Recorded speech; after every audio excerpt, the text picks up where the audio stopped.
Hello friends, আজকে আমরা share করব তোমাদের ফার্স্ট দিন সুন্দরবনের জার্নির কথা। সেদিন আতিথ্য ট্যুরস অ্যান্ড ট্রাভেলসের তরফ থেকে আমরা চলে গিয়েছিলাম সুন্দরবনে।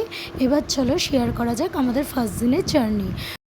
শিয়ালদা থেকে ট্রেন ধরে আমরা সোজা চলে গেলাম ক্যানিং স্টেশন। ক্যানিং স্টেশন থেকে আমাদের নেওয়ার জন্য সেখানে অটো দাঁড়ানো ছিল। আতিথ্য ট্যুরস অ্যান্ড ট্রাভেলস ক্যাটারারের পরিষেবা সত্যিই অসাধারণ, খুব ভালো লেগেছে আমাদের। তারপর ক্যানিং স্টেশন থেকে অটো করে আমরা পৌঁছে গেলাম লঞ্চের দিকে। এখান থেকেই আমরা লঞ্চে উঠব।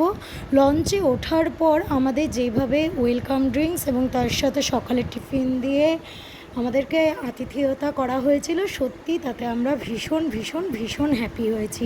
আপনারা সেটাই দেখবেন।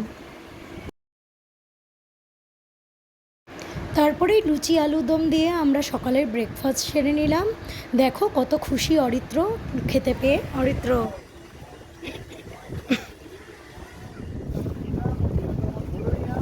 এরপরেই শুরু হলো আমাদের লঞ্চ করে যাত্রা।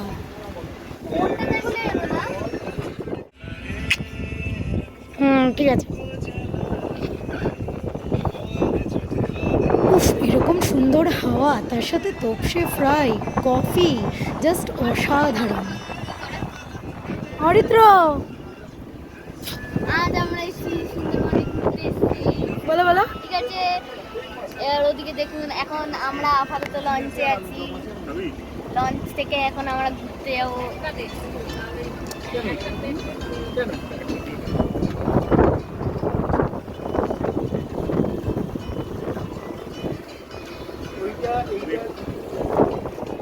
এবার চলে আসা যাক দুপুরের খাবারের কথায়। উফ, অসাধারণ! ডাল, আলু ভাজা, তার সাথে ইলিশ মাছের মাথা দিয়ে কচু শাক, আর কি বলবো, ইলিশ মাছ দারুণ দারুণ। আতিথ্য ট্যুরস অ্যান্ড ট্রাভেলস দারুণ।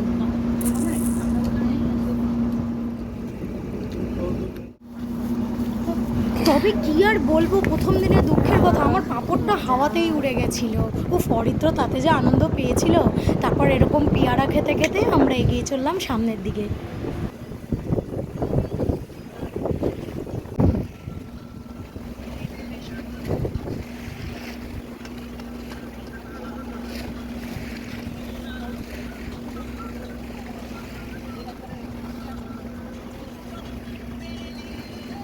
এরপরেই আমরা চলে এলাম হোটেলের দিকে। হোটেলে এখন আমাদের নামতে হবে।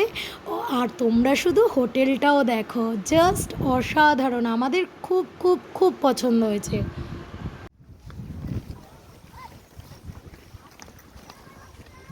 লঞ্চ থেকে নেমে আমরা হাঁটা শুরু করলাম হোটেলের দিকে। হোটেলে যাওয়ার পথে এইভাবেই একটা সরু মাটির রাস্তা দিয়ে আমাদের হেঁটে যেতে হচ্ছে। এবার চলে আসো, আমাদের হোটেলের দিকে ঢোকা যাক।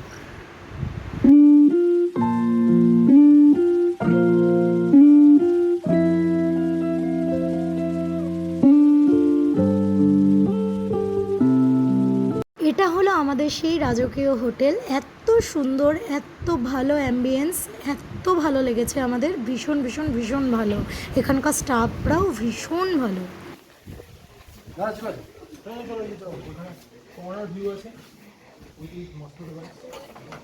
Wow, I am so happy. পরিষ্কার পরিচ্ছন্ন।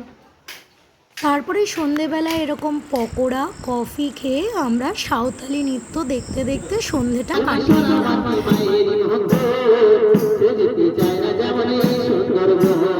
তোমরাও যদি এরকম দিন উপভোগ করতে চাও তাহলে স্ক্রিনে দেওয়া নাম্বারে যোগাযোগ করতে পারো। ওদের ইলিশ উৎসবটা এখনও চলছে।